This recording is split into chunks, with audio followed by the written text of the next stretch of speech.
సాయిరామ్.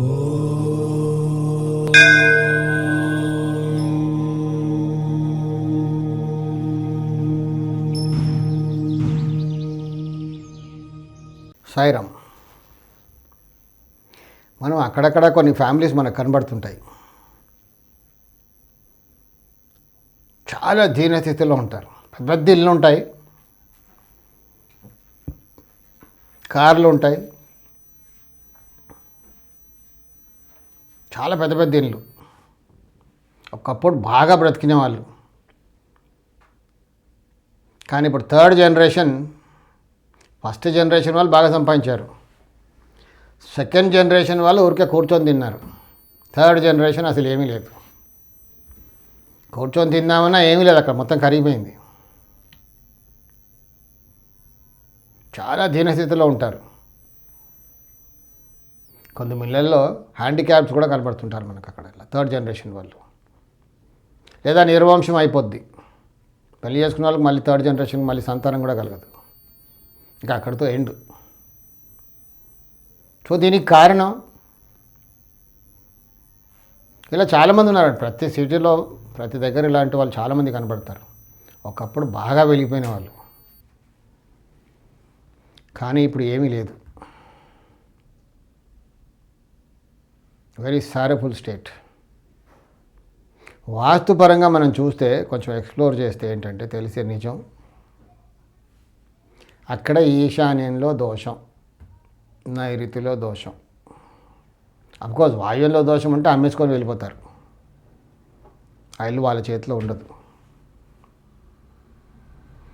ఈశాన్యం దోషం అంటే ఈశాన్యం కట్ అవ్వడం. కొంతమందిలో మగ సంతానం కూడా ఉండదు, అంటే వారసులు అంటూ ఉండరు. ఇంక అక్కడ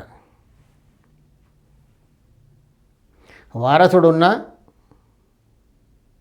ఆరోగ్యం బాగుండదు, ఏదో ఒక రేర్ డిసీజ్తో బాధపడుతూ ఉంటారు.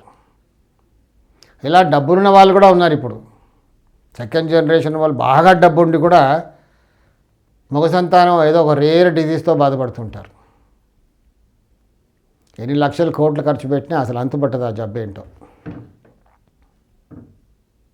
డబ్బు చూస్తే విపరీతంగా ఉంటుంది కొంతమంది దగ్గర.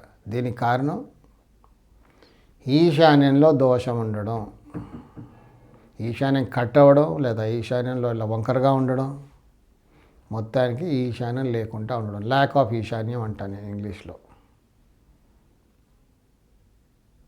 కొంతమంది ఏమో థర్డ్ జనరేషన్ వాళ్ళు అసలు ఏమీ లేదు, ఇంట్లో ఉన్నాయి అన్నీ అమ్ముకొని తింటూ ఉంటారు. అలా పని ఇంతే, ఇక అమ్ముకొని తినడం అంతే. ఒక స్టేజ్ వస్తుంది అసలు అమ్ముకొని తిందామన్నా ఇంట్లో ఏమీ లేదు. తిందామంటే రేపు ఎలా అన్నది కూడా కష్టం. ఆ ఇల్లు అమ్మేసి వెళ్ళిపోలేరు, ఆ ఇంట్లో మార్పులు చేసుకోలేరు, పరువు చేద్దామన్నా వాళ్ళకి చేత అవ్వదు. ఇంకా అలా ఉట్టి పడుంటారు అంతే. సెకండ్ జనరేషన్ వాళ్ళకి కొంతమందికి చాలా డబ్బు ఉంటుంది, కానీ ఉన్న మగ సంతానానికి రేర్ డిజీజ్, ఏదో ఒక జబ్బు, అసలు ఎవ్వరికి లేని జబ్బు. ఎన్ని మందులు పెట్టినా, ఎన్ని లక్షల కోట్లు ఖర్చు పెట్టినా తగ్గదు. కొంతమంది ఓవర్ వెయిట్ కూడా ఉంటారు సంతానం. ఎంతో కష్టపడతారు, ఎంతో ఫిట్నెస్ లెవెల్ అని, అదని, జాగింగ్ అని, క్యాలరీ బర్నింగ్ అని ఎన్నో చేస్తుంటారు, కానీ వెయిట్ కూడా ఒక్క కేజీ కూడా తగ్గదు.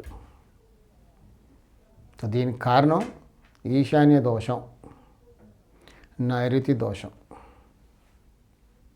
ఈ దోషాన్ని సవరించుకుంటే వచ్చే తరాలైనా బాగుపడతారని నా ఉద్దేశం. సాయి రక్ష.